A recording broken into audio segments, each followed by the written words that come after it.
కేసీఆర్ని గద్దెదించాలని చెప్పి తెలంగాణ సమాజం నిర్ణయించుకున్నది కాబట్టి దాంట్లో ఎవరు నిలబడతారో వాళ్ళకే ఓటేసారు. గుర్తుపెట్టుకోండి, మనం కనపడలేదు ఎక్కువ, వాళ్ళు కనపడరు కాబట్టి వాళ్ళకు ఓటేసారు. మీకు తెలుసు ఎక్కడెక్కడైతే ట్రయాంగిల్ కాంటెస్ట్ జరిగిందో మనం గట్టిగా పోటీచ్చినాం, అక్కడ బీఆర్ఎస్ గెలిచింది తప్ప లేకపోతే గెలిచే ప్రసక్తి లేదు. ఫర్ ఎగ్జాంపుల్ ఇక్కడ మనం ట్రయాంగిల్ కాంటెస్ట్ టీఆర్ఎస్ గెలిచింది, కరీంనగర్లో టీఆర్ఎస్ గెలిచింది, కోరుట్ల మెట్టుపల్లిలో టీఆర్ఎస్ గెలిచింది, ఇలా హైదరాబాద్లో మనం బలంగా ఉంటాం, టీఆర్ఎస్ గెలిచింది. అంటే ఎక్కడెక్కడ ట్రయాంగిల్ కాంటెస్ట్ ఉందో అక్కడ మాత్రమే గెలిచింది తప్ప లేకపోతే అక్కడ కూడా తుడుచుకుపెట్టకపోతుండే. గుర్తుపెట్టుకోండి, అంటే టీఆర్ఎస్ పార్టీని బొందబెట్టాలని చెప్పి ప్రజలు నిర్ణయించుకున్నది సఫలమైపోతుండే. కానీ కాంగ్రెస్ పార్టీ చేస్తారని ఓట్లు వేయలే. చాలామంది అనుకుంటారు ఏదో 6 గ్యారంటీలు 66 హామీలు, ఇది కాదు ఇష్యూ. రెండవసారి కేసీఆర్ అధికారానికి వచ్చిన తర్వాత అదంతా మీరు ప్రత్యక్ష సాక్షులు. మంత్రులు వట్టోళ్ళు అయిపోయినరు, ఎమ్మెల్యేలు ఉత్తోళ్ళు అయిపోయినరు, అపాయింట్మెంట్ ఉండదు, గౌరవం ఉండదు. గొర్రెలను తీసుకొచ్చి ఒక ఇక్కడ మాది ఉన్న చూత్తరా అని చెప్పి మీ గజ్వెల్ని ఆదర్శంగా చూపించేది మాకు ఎప్పుడు. ఇక్కడ శ్మశాన వాడికలు ఎట్లుండేవో, ఇక్కడ కూరగాయల మార్కెట్ ఎట్లుండేవో, బస్ స్టాండ్ ఎట్లా చూస్తే మేమందరం వచ్చినా మీకు అంత ఐడియా ఉంది. ఆనాడు మీరు చైర్మన్ ఉండొచ్చు. అంటే మరి ఇతర మంత్రుల పరిస్థితి ఏంది, ఇతర ఎమ్మెల్యేల పరిస్థితి ఏంది, తెలంగాణ పరిస్థితి ఏందని చెప్పి ఆలోచన చేయలేదు కదా.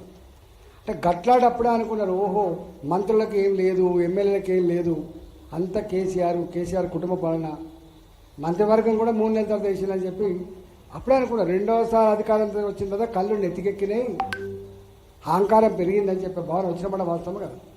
వచ్చింది కాబట్టి ఈ మార్పు వచ్చింది. గుర్తుపెట్టుకోండి, నేనేమంటున్నా ఇవాళ మళ్ళీ మోడీ గారు ఇప్పుడు అడుగు పెడుతున్నాడు.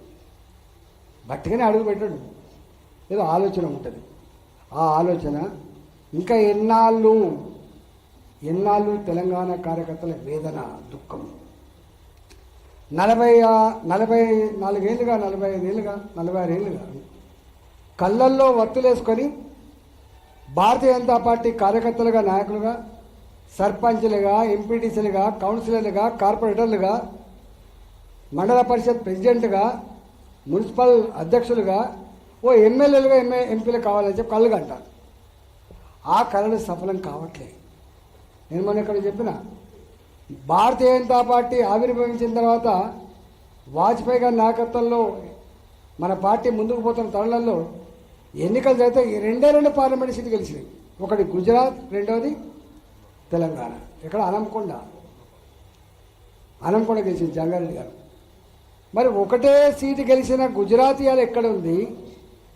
ఒక్క సీటు కూడా గెలవని మధ్యప్రదేశ్ ఎక్కడుంది? ఆనాడే ఒక్క సీటు గెలిచిన తెలంగాణ ఎక్కడుంది అనేది ప్రజలు స్పష్టం ఇవ్వాలి. అందుకనే సంబరాలు జరుపుకుంటున్నాం.